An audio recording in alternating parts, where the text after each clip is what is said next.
በመንፈስ ቅዱስም በስም በግብር በአካል ሶስት በባህሪ በህልውና አንድ አምላክ ብዬ አምኜ ረድኤተ እግዚአብሔርን አጋዥና ጥግ በማድረግ እጀምራለሁ። ክቡር መላከ ሰላም ኤፍሬም ሙሉዓለም የባህር ዳር ሀገረ ስብከት ዋና ስራ አስኪያጅ፣ የተከበራችሁ የባህር ዳር ሀገረ ስብከት የልዩ ልዩ መምሪያ ኃላፊዎችና ሰራተኞች፣ ክቡር መላከ አርያም ቆሞስ አባ ወልደ ቂርቆስ የዚህ ታላቅ ገዳም ዋና አስተዳዳሪ፣ የተከበራችሁ የአድባራትና የገዳማት አስተዳዳሪዎች፣ የተከበራችሁ ሊቃውንተ ቤተ ክርስቲያን፣ በመዓልትም በሌሊትም እንደ መላእክት ከዝማሬ ከአገልግሎት የማትለዩ አባቶቻችን፣ እንዲሁም በዚህ በዓል ላይ የእመቤታችን የቅድስት ድንግል ማርያም ጣዕመ ፍቅሯ ስሟችሁ በረከቷን ስታችሁ የተሰበሰባችሁ የእግዚአብሔር ቤተሰቦች፣ የአምላክ የቅድስት ድንግል ማርያም ልጆች፣ ምእመናንና ምእመናት በልዑል አምላክ በሕያው እግዚአብሔር ስም እንደምን አደራችሁ? እንደምን ሰነበታችሁ? እንኳን አደረሳችሁ። እመቤታችንን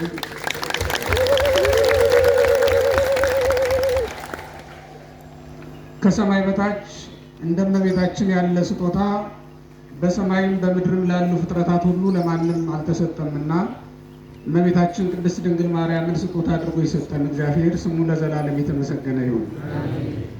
ወስማ ለየት የድንግል ማርያም፣ የዚችም ድንግል ስሟ ማርያም ነው በሚል ርዕስ የዛሬውን ትምህርታችንን እንጀምራለን።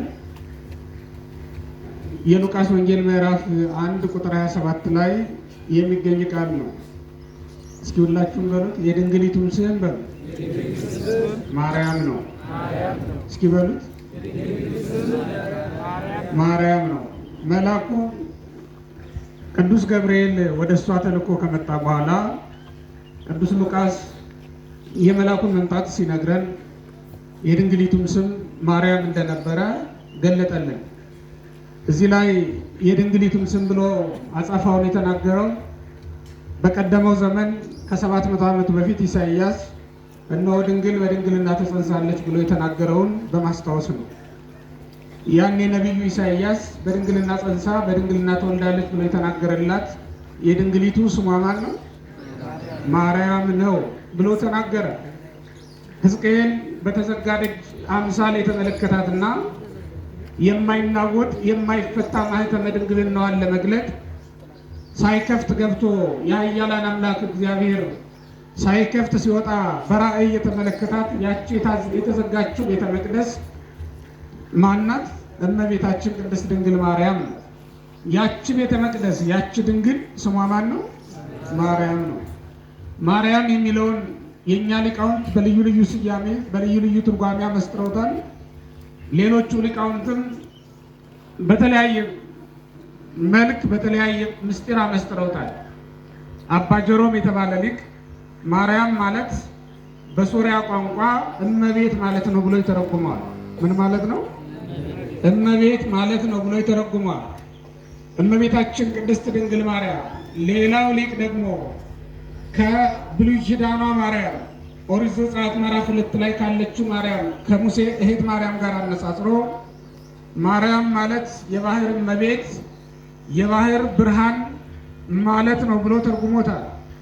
ብርሃንን የተሞላች ማለት ነው ይላል ቆርኔሌዎስ የሚባል ሊቅ ደግሞ ይህን ሲተረጉመው ማለት ነው። ስለዚህ ክርስቲያኖች እመቤታችን ቅድስት ድንግል ማርያም ለፍጥረት ሁሉ እመቤት ሆና የተሰጠችና ለአምላክ እናትነት የተመረጠች ናት።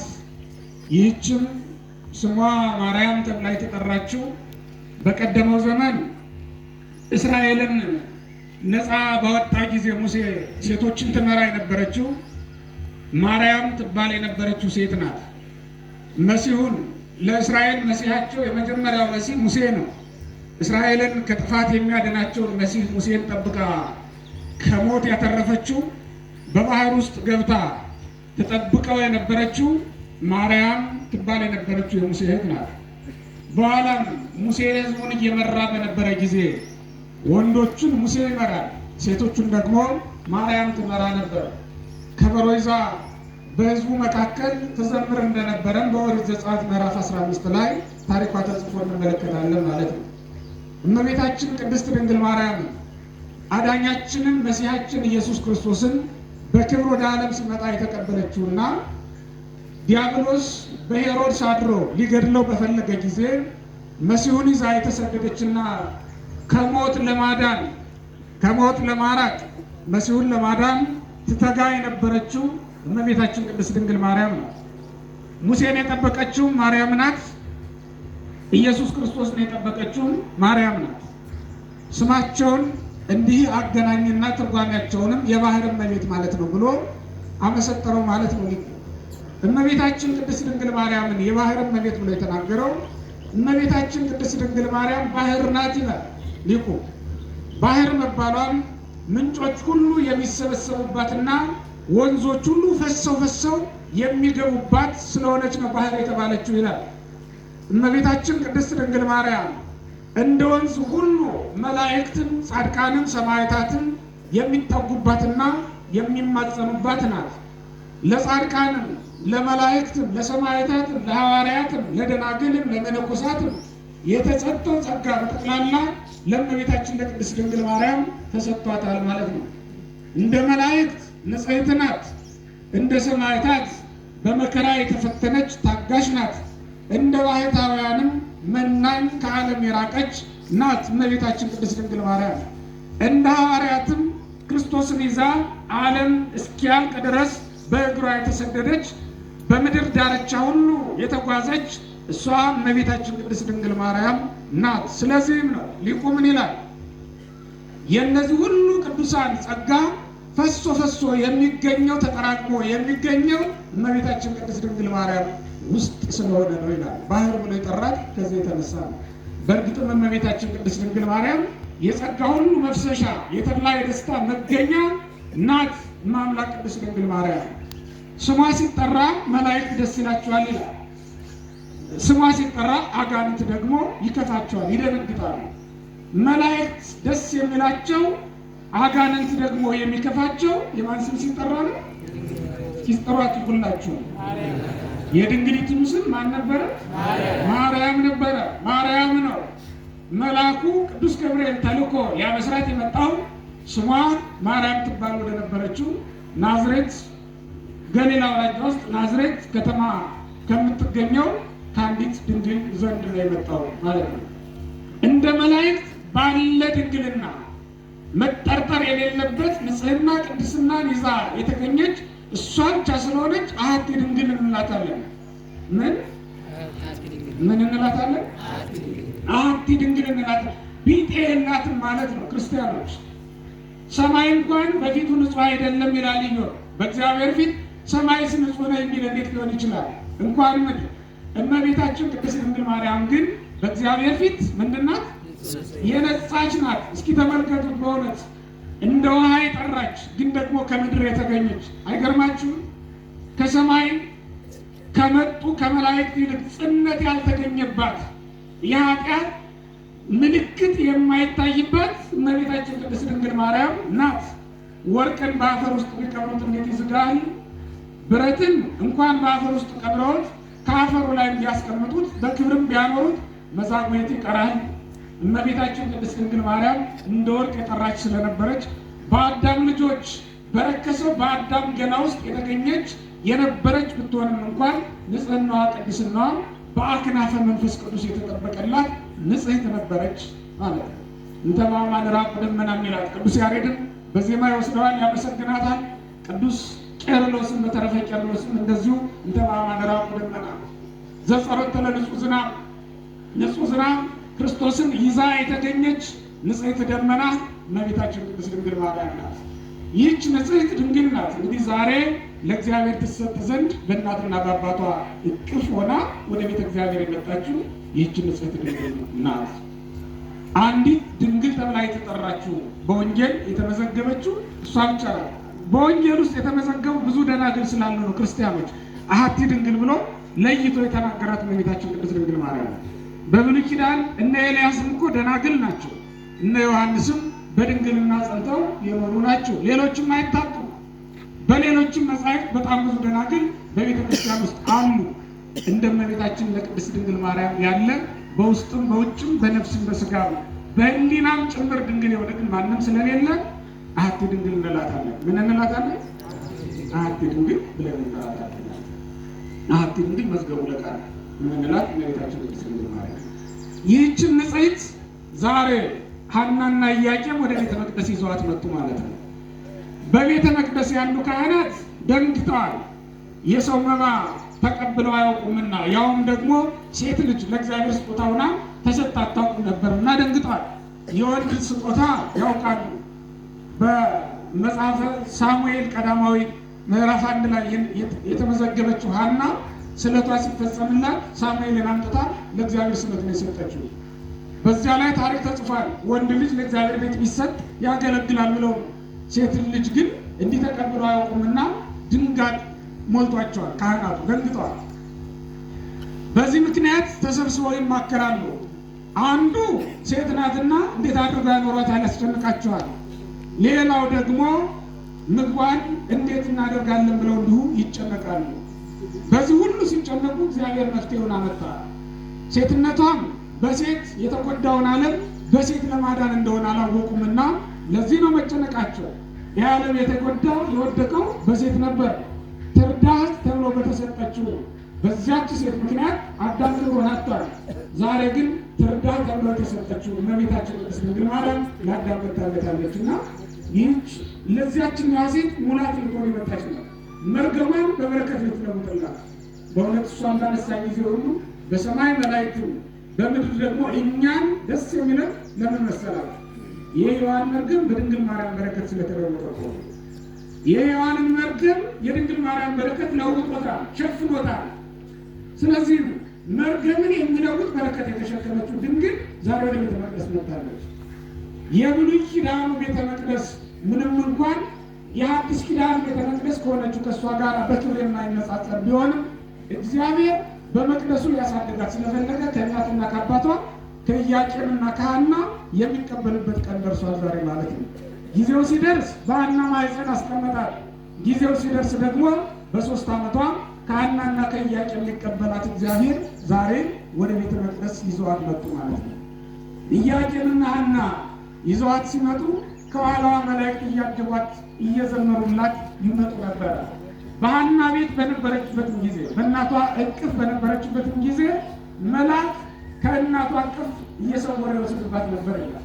በዚህ ምክንያት እንዲያውም ሐና ብዙ ቀን አልቅሳለች፣ ደንግጣለች። መልአኩ በክንፎቹ ጋርዶ ዝማሬውን ያሰማት ስለነበረ ከሐና ተሰወረባት ነበር። በዚህ ምክንያት ሐና ምን ወሰዳት እያለች ትደነግጥ ነበር። 3 ዓመት ሙሉ በሐና እቅፍ ሳለች መላእክት አልተለዩአትም። 3 ዓመት በሐናና በኢያቄም እቅፍ በነበረችበት ጊዜ ያልተለዩአት መላእክት ዛሬ ወደ ቤተ መቅደስ ስትመጣ አጅቧት ደስ እያላቸው እየዘመሩላት ነበር ነው። በእኛ ሀገር ጽዋ የሚጠጡ ሰዎች ተሰብስበው ጽዋ ይዘው ሲሄዱ ታያላችሁ አይደል? እያጀቡ የቤተክርስቲያን ላይ እየዘመሩ ይሄዳሉ አይደል? ሚስማ ጽዋ ጽዋ ይዘመሩ ነው። ያው ቀጣጥለው ጨማምረውበት ነው የሆነ ሆኖ እያወጁ ይሄዳሉ። ዛሬም ደግሞ ታቦት ይዘን በሜዳ እንወጣለን። የጥምቀት ታቦት ይዘን ስንወጣ እያጀብን እልል እያልን እየዘመርን እንሄዳለን። ታቦት ብዙ ነው አይ እመቤታችን ቅድስት ድንግል ማርያም ስትመጣ እየመጣችሁ እኛ ታቦት ወደ ጥምቀተ ባህር ይዘን እንደምንወርደው ባለ ድምቀት ነው የመጣችሁ።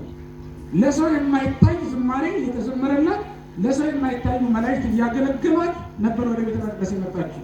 ወደ ቤተ መቅደስ ስትመጣ ግን ካህናቱ ወደ ወንፈት ፈጥነው አልተቀበሏትም።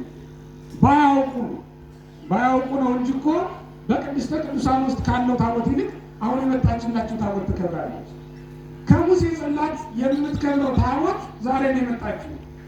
አካላዊ ቃል ኢየሱስ ክርስቶስ ጽላት ሆኖ በውስጧ የሚቀመጥባት የሚያርፍባት አማናዊ ጽላት አሁን የመጣችው ናት። እነሱ የሚያገለግሉበት ቅድስተ ቅዱሳን ኪሩቤል ሙሴ የሳላቸው ኪሩቤል ናቸው። ክንፋቸውን ዘርግተው ቆመው የሚታዩት ያው ከጠራ ወርቅ የተሰሩ ኪሩቤል ናቸው። ዛሬ ጋረዱት ያንን ታቦት ውስጥ የሚገባ ነው የሚገኘው። እመቤታችን ቅድስት ድንግል ማርያም ግን ሙሴ የሳላቸው ኪሩቤል ሳይሆኑ እግዚአብሔር የፈጠራቸው ኪሩቤል ክንፋቸውን ዘርግተው የሚያመሰግኗት አማናዊት ታቦት ናት እመቤታችን ቅድስት ድንግል ማርያም። ከሙሴ ታቦት የምትበልጠው ታቦት ወደ ቅድስተ ቅዱሳኑ በመጣች ጊዜ ካህናቱ ፈጥነው አለመቀበላቸው ይገርማል። ሆነ ይህ ዓለም እኮ ሞኝ ነው፣ የሚጠቅመውን አያውቅም። በእውነት ክርስቲያኖች እኛም የሚጠቅመንም ሳናውቅ እንዳንጎዳ እግዚአብሔር ይጠብቀን። በጥፋናውቅ ብዙዎቻችን የሚጠቅመን ቁርባኑ ነበር፣ እኛ ግን የምንሯሯጠው ለምድራዊ መብልና መጠጥ ነው። የሚጠቅመን ጸሎቱ ነበር፣ እኛ ግን የምናስቀድመው ወሬውን ነው። የሚጠቅመን አገልግሎቱ ነበር፣ እኛ ግን የምናስቀድመው ስርቆቱን ነው። የሚጠቅመንንማ እናውቀዋለን፣ ግን የሚጠቅመንን ሳይሆን የማይጠቅመንን እናስቀድማለን። የሚጠቅመንን በእውነት እናውቃለን ማለት ይቻላል? እኛስ አይደለም። የሚጠቅመንንማ ብናውቅ ኖሮ ጋብቻችን በቅዱስ ቁርባን ይሆን ነበር። የሚጠቅመንንማ ብናውቅ ኖሮ ከቂምና ከበቀል ይልቅ ፍቅር ገንዘብ እናደርግ ነበር። የሚጠቅመንንማ ብናውቅ ኖሮ ክርስቲያኖች ወሬውን ትተን ጸሎቱን በርከት እናደርገው ነበር አይደለም? የሚጠቅመንንማ ብናውቅ ኖሮ ንስሐ እንገባ ነበር አይደለም? የሚጠቅመንንማ በእውነት እኛም አናውቅም። የማይጠቅመን ነገር ላይ ትኩረት እናደርጋለን። ወንድሜን ከምታሳድደው ይልቅ በእውነት አንተን እየወጋ ያለውን ሰይጣን በጸሎት ታሳድደው ይሻለ ነበር አይደለም? በወንድሜ ላይ ሰይፍ ከምትመዝበት በዲያብሎስ ላይ የጸሎት ሰይፍ የምትመዝበት ይጠቅምህ ነበር አይደለም? ወንድሜ ላይ ክፉ ወሬ ከምታወራበትና ጠላት ከምታበዛበት በዲያብሎስ ላይ በጠላትነት ብትነሳበት ይሻለ ነበር አይደለም? ይሻለን የነበረው እኮ እሱ ነበር። የእግዚአብሔር ቤተሰቦች ግን የሚጠቅመንን አናውቅም። እኛ የሚጠቅመን እግዚአብሔርን ደጅ መጥናት ነው። ግን የማይጠቅመንን ጠንቋይ ደጅ ስንጠና ገንዘባችንን እድሜያችንንም የጨረስን በጣም ብዙዎች ነን። እግዚአብሔር የገባልንን ቃል ባለማወቅ ጠንቋይ የገባልን ቃል እስኪፈጸም ድረስ እየጠበቅን ያለን ሰዎች በጣም ብዙዎች ነን። ቀላል አይደለም። ወንድሙ ሞቶ አንተ በሕይወት ብትኖር ምን ጥቅም አለው? ከእሱ ጋር አብረህ በሕይወት ብትኖር ይሻል ነበር አይደል? የሚጠቅመን እሱ ነበር ወገኖች፣ አብረን ብንኖር መልካሙ ነገር እሱ ነበር። ግን የማይጠቅመን ነገር ላይ እናዘወትራለን። እነዚህም ካህናት የሚጠቅማቸውን ዋናዋን ቤተ መቅደስ ሳያስገቡ በር ላይ ያዘገዩአት። መላእክት እንዲያስገቧት ይፋጠናሉ፣ ይቸኩላሉ። በቤተ መቅደስ አስገብተው በመንጦላይቱ ውስጥ ሊያመሰግኗት ይቸኩላሉ። ካህናቱ ደግሞ የመግቧን ነገር ይመካከራሉ።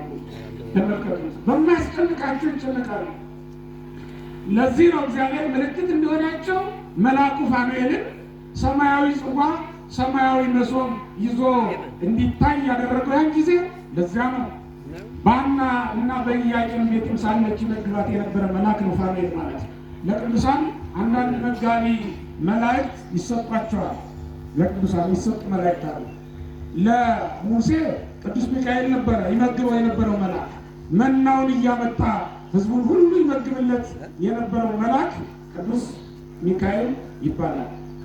አባ ኪሮስን መና እያወረደ የመግበው የነበረው መልአክ ዮናኤል የሚባል መልአክ ነው የነበረው። ለእመቤታችን ለቅድስት ድንግል ማርያም ደግሞ መጋቢ መልአኳ ማነው አልኳት? አሁን ተናግሬ ሩፋኤል ይላል። ከሩፋኤል ደግሞ የመጣ መሆን አለበት። ማነው አልኳት? ጠባቂ መልአኳ ማን ይባላል? ማለት ነው። ጠባቂ ነው ያልኳት። ጠባቂ መልአኳ ማን ነው?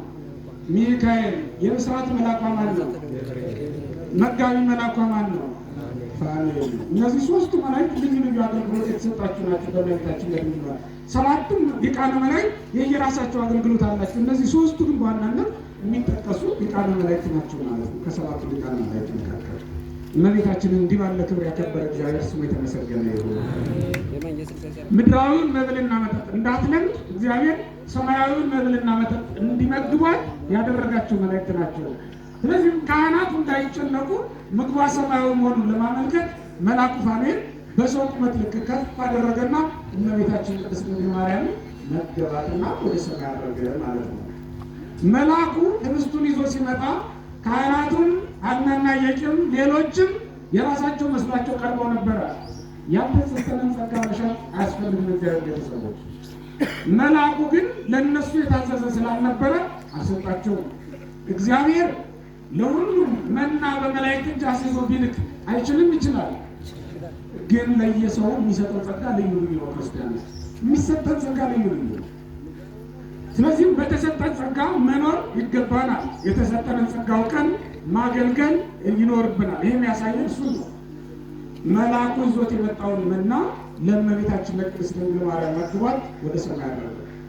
ከዚህ በኋላ ነው ካህናቱ ተረድተው ምግቧም ሰማያዊ ነው፣ ዘመዶቿም መላእክት ናቸው፣ ትግባ ብለው ፈቅደው ለ12 ዓመታት በቤተ መቅደስ እንድትኖር አስገብተዋት ማለት ነው። ክብርና ምስጋና ለእግዚአብሔር ነው።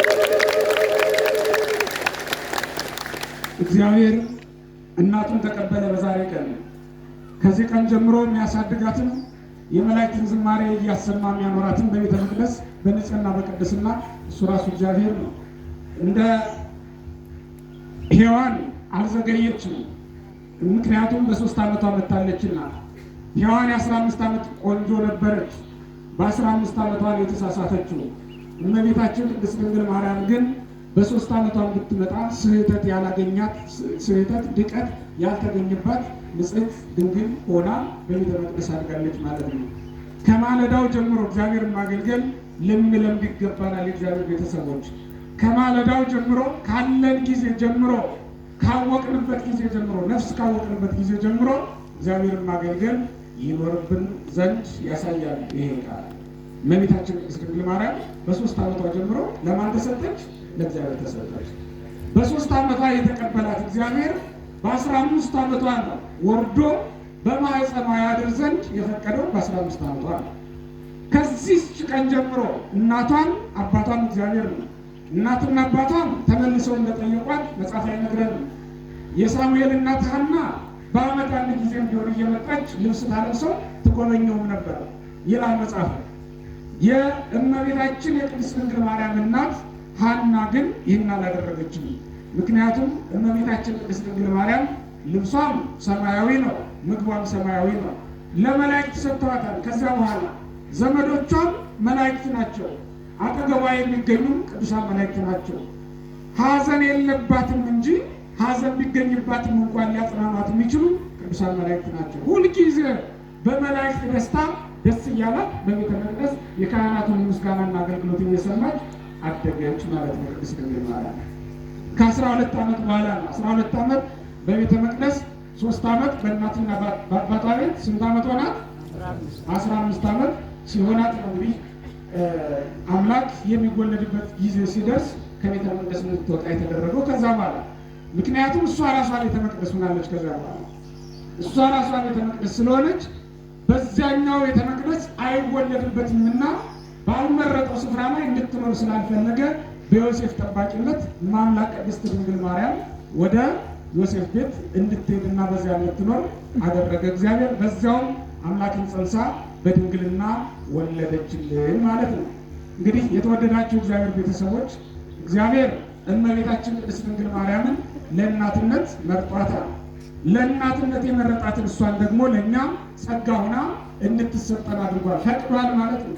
እሷ ፈቃዷ ከፈቃድ እግዚአብሔር ጋር የተስማማ ስለነበረ ስጋዋ ከስጋዋ ነፍሷም ከነፍሱ ጋር አንድ ሆኗል ማለት ነው። ከነፍሷ ነፍስ ነው፣ ከስጋዋ ደግሞ ስጋ ነው። ከፍሎ ከመወለዱ በፊት ፈቃዷ ከፈቃድ እግዚአብሔር ጋር የተዋሃደ ነበረ። እግዚአብሔር ቤተሰቦች ያለ ፈቃድ እግዚአብሔር የማትኖር ንጽሕት ብላቴና ናት እመቤታችን ቅድስት ድንግል ማርያም። ፈቃዷ ከፈቃዱ ጋር አንድ በመሆኑ ምክንያት ስጋዋ ከስጋው ባህሪዋ ከባህሪው ጋር አንድ ሆኗል ማለት ነው። ስለዚህ አብ በሰማይ ያለ እናት የወለደውን ድንግል ማርያም በምድር ላይ ያለ አባት እንድትወልድ አድርጓታል ማለት ነው። ዛሬ እንግዲህ ክርስቲያኖች እግዚአብሔር ሰማያዊቷ ቤተ መቅደስ በምድራዊ ቤተ መቅደስ መካከል እንድናያት ያደረገበት ዕለት ነው ዛሬ። በዚያች ቤተ መቅደስ በምድራዊቷ ማለት ነው ኃጢአት ተሰርዮባታል። እስራኤል አዝነው የነበሩት ተጽናንተውባታል፣ ቢታመሙ ተፈውሶባታል። ዛሬ ግን ሰማያዊት ቤተ መቅደስ እግዚአብሔር በመካከላችን ሰርቶልን እኛ ሁላችን በዙሪያዋ ሆነን በዙሪያዋ ከበን እንደ እናት እሷን ከበን እንፈወስባታለን። ሐዘን ጊዜ ደርስብን እንጽናናባታለን። ከአጋንንት በስተቀር በእውነት እመቤታችን እናት ያኖረችው ማንም የለም። ከማን በቀር? ከአጋንንት በስተቀር እመቤታችን ቅድስት ድንግል ማርያም ለሁላችንም ምንድን ናት? እናት ናት። ሊቁ እንደተናገረው ብርሃን ብሎ ነው እና ስሟን የተረጎመው። እመ አምላክ ቅድስት ድንግል ማርያም የጎህ ብርሃን ናት። ልጇ ኢየሱስ ክርስቶስ የፀሐይ ብርሃን ይባላል። እመቤታችን ቅድስት ድንግል ማርያም ደግሞ የጎህ ብርሃን ትባላለች። እስመ ጎህ እስመ ምጽአተ ጎህ ይሰብክ ምጽአተ ብርሃን አይደለም የሚለው የጎህ መምጣት የብርሃንን መውጣት ያበስራል ተብሎ እንደተጻፈው ሁሉ እመቤታችን ቅድስት ድንግል ማርያም የአምላክ እርቅ ምልክት ናት። እንዲሁም ደግሞ አምላክ ወደኛ ለመምጣቱና ከኛ ጋር ለመዋሃድ ከኛ ጋር ለመኖር ምልክታችን እመቤታችን ቅድስት ድንግል ማርያም ናት ማለት ነው። ወገኖቼ እሷን የያዘ ሁሉ ይጽናናባታል። እሷን የያዘ ሁሉ ቢራብ ይጠግብባታል። ባህታዊ ባዶ እጁን ወደ በረሃ የሚገባው ይህን አምላክ የቅድስት ድንግል ማርያምን ስሟን ይዞ ነው። በወንጌል የተጻፈውን የድንግሊቱን ስም ይዞ ወደ ምድረ በዳ ይሰደዳል ማለት ነው። ሳይራብ 40 ዘመን 30 ዘመን እንደተፈቀደለት የተፈቀደለትን ያክል አገልግሎ ከዚህ ዓለም ይለያል ማለት ነው። ክርስቲያኖች እኛ የፀሐይ መውጣት የሚያስደስተን ሰዎች አይደለም። የድንግል ማርያም መምጣትማ እንደምን ያስደስተን በእውነት። እኛ አንድ የከበረ ዘመድ ሲኖረን የምንመካ ሰዎች አይደለም። እንመካባት ብንል የምታስመካ፣ እንጠጋባት ብንል የምታስጠጋ፣ እንቅበልባት ብንል የምታገር እናት እመቤታችን ቅድስት ድንግል ማርያም ናት። ወገኖቼ ብንራብ የሕይወት እንጀራን ይዛ የተገኘች ናታ። ብንጠማም የሕይወት መጠጥን ያስገኘችልን ናታ። እኛ እኮ ምንጭ ባጠገባችን ሲያል ደስ የምንሰኝ ሰዎች አይደለንም። ባጠገባችን ውሃ ሲኖር ቀድተን ጠጥተን ደስ የምንሰኝ ሰዎች እኮ ነን። የተጠማ ሰው ከውሃ ሲደርስ ደስ እንደሚለው ሁሉ የተራበ ሰው ምግብ ሲያገኝ እንደሚደሰት ሁሉ እኛም በእውነት ስሟ ሲጠራ በጣም ደስ ይለናል። ምክንያቱም እማምላክ ቅድስት ድንግል ማርያም በተጠራች ጊዜ ሁሉ ማን ትዝ ይለናል? አምላካችን ኢየሱስ ክርስቶስ ትዝ ይለናል። ድንግል ማርያም በተጠራችበት ቦታ ሁሉ ከእግዚአብሔር ጋር ተጣልተን የነበርነውን ዘመንና የታረቅንበት ዘመን ትዝ ይለናል። መታረቃችን እኮ ነው ደስ ይለን ትዝ ይለን። እመቤታችንን ስሟን በሰማነው ጊዜ ሁሉ ምን ትዝ ይለናል ማለት ነው? እኛ ከእግዚአብሔር ያገኘናቸው ጸጋዎች ሁሉ ትዝ ይለናል። እግዚአብሔር ሰውን ምን ያክል እንዳከበረው ካወቅነው በእመቤታችን በቅድስት ድንግል ማርያም ነው። ምክንያቱም ከሰማይ ወርዶ ያደረው በእመቤታችን በቅድስት ድንግል ማርያም ላይ ስለሆነ ነው። ሰው እንኳን ቦታ ይመርጥ የለን ለመቆም፣ ለመቀመጥ፣ ለመኖር ቦታ ይመርጣል እኮ። እግዚአብሔር ወደ ምድር ወረደና ሰው ቢመርጥ ድንግል ማርያምን አገኘ። ስለዚህ ድንግል ማርያም ስትጠራ የአምላክ እናት መሆኗ ትዝ ይለናል። የመለኮት ማደሪያ መሆኗ ትዝ ይለናል። ስሟን በሰማን ጊዜ ሁሉ ከእግዚአብሔር ጋር የታረቅነው በእሷ በኩል እንደሆነ በእሷ አቅራቢነት እንደሆነ እናውቃለን። ልብ በሉ ክርስቲያኖች። የሙሴ እህት ማርያም ናት ሙሴን ከባህር ጠብቃ ያተረፈችው። ልብ በሉ።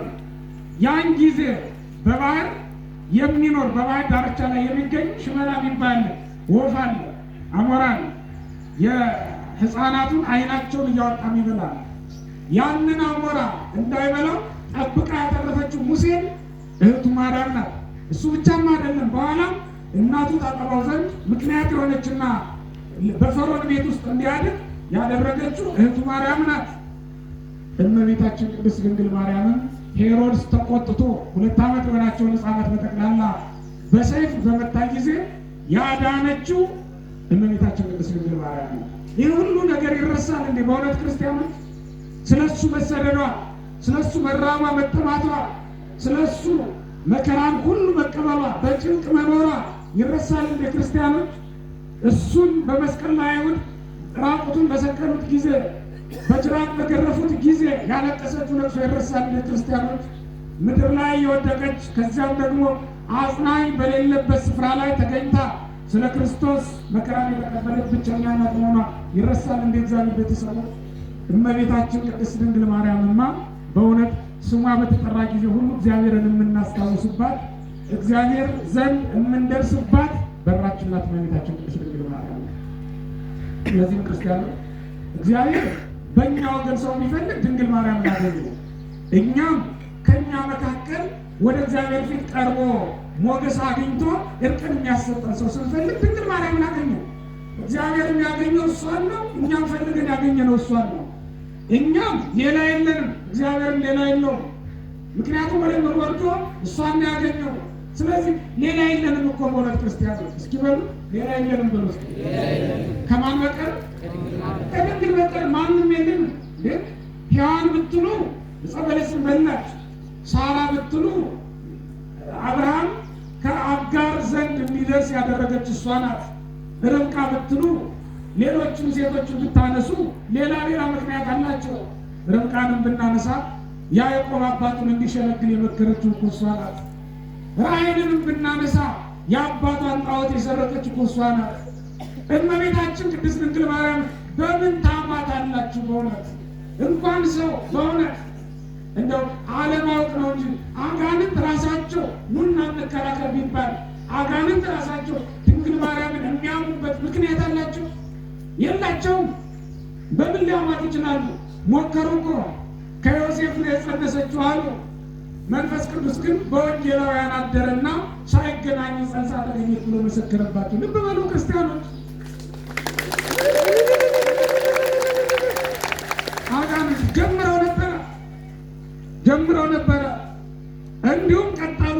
እሷ ካለፈችን በኋላ ደግሞ ከ200 ዓመተ ምህረት በኋላ ደግሞ እንደገና ተነሱና ምን አሉ? ከጌታ በኋላም ሌላ ልጅ አላት ብለው ደግሞ ተነሱ። አሁንም ወንጌላዊ ምን አለ? እያይመራ እስከ መወለደት ወልደ ዘበኩራ አለ። የበኩር ልጇ ብሎ ጠራው። በኩራ ብሎ መጥራቱ አለ ዮሐንስ አፈወርቅ ደግሞ ሲተረጉመው ቅዱስ ቄርሎስን መጽሐፈ ቄርሎስ ላይ ስለዚህ ይናገራል።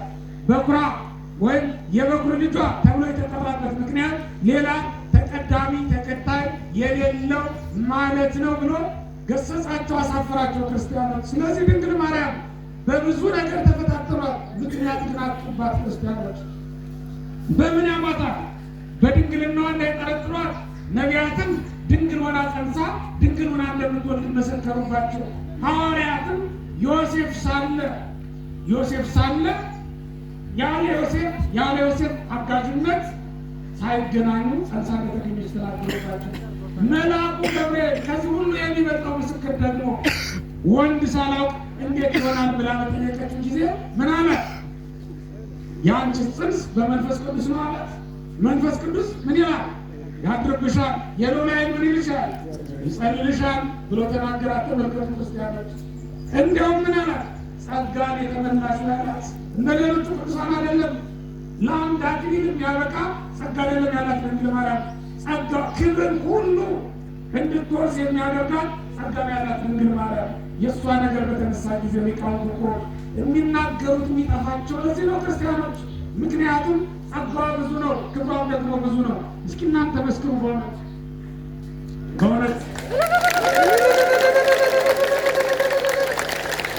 እሱን አይደለም ፍረዱልኝ።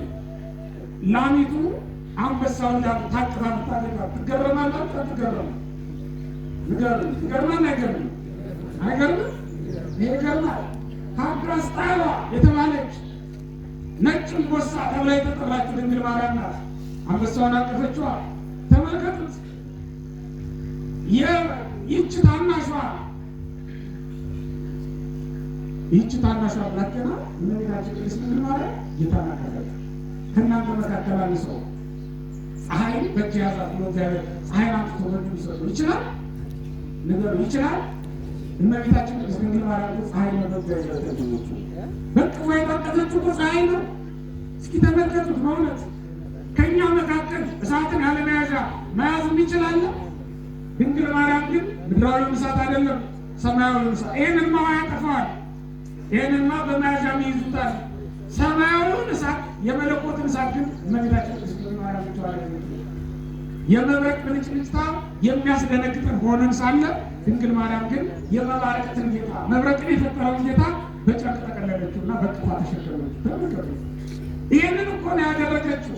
አይገርምም? በእውነት ታዲያ ለዚህች ሴት አንክሮ ካልሆነ በስተቀር ምስጋና ካልሆነ በስተቀር ማን ነው በእውነት እንከን እያወጣላት ሊከራከር የሚችል ማን ነው? በእውነት አጋንንት ራሳቸው ምክንያት ሊያበጁላት አይችሉም። ስለ ድንግል ማርያም ነውር አውጥተው መከራከር አይችሉም፣ እንኳን የሰው ልጅ በእውነት። ስለዚህም ከአጋንንት በስተቀር ድንግል ማርያም እናት ያልሆነችለት ማንም የለም። እስኪ ማንም የለም ነው? ምን ያልሆነችለት? ድንግል ማርያም እናት ያልሆነችው በጭንቅ ቀን ያልደረሰችለት አለ? ማንም የለም። በእውነት ብታምኑም ባታምኑም የእውነት ነው። ይህን ዛፍ እናንተ አልተከላችሁትም፣ ግን በጥላው ታርፉበታላችሁ። እውነት ነው። እዚህ ዛፍ ላይ ብናውቅም ባናውቅም ተጠቅመንበታል። ሲኖር አይታወቀንም፣ ግን ቢነሳና ለጥቂት ጊዜ ፀሐይ ወረር ያደርጋችሁ፣ ግን ያን ጊዜ የዛፉ ጥቅም ይገባችኋል ማለት ነው። ክርስቲያኖች የእመቤታችንን ነገር ልክ እንደዚያ ነው። ዓለም አላወቀም እንጂ ጠጥቶት የሚኖር የእሷን ጸጋ ነው፣ ተመግቦት የሚኖር የእሷን ጸጋ ነው። ክርስቲያኖች እና ሁላችንም እንዳንረሳ የድንግሊቱ ስም ማን ነበረ? የድንግሊቱ ስም እስቲ በሉላችሁ።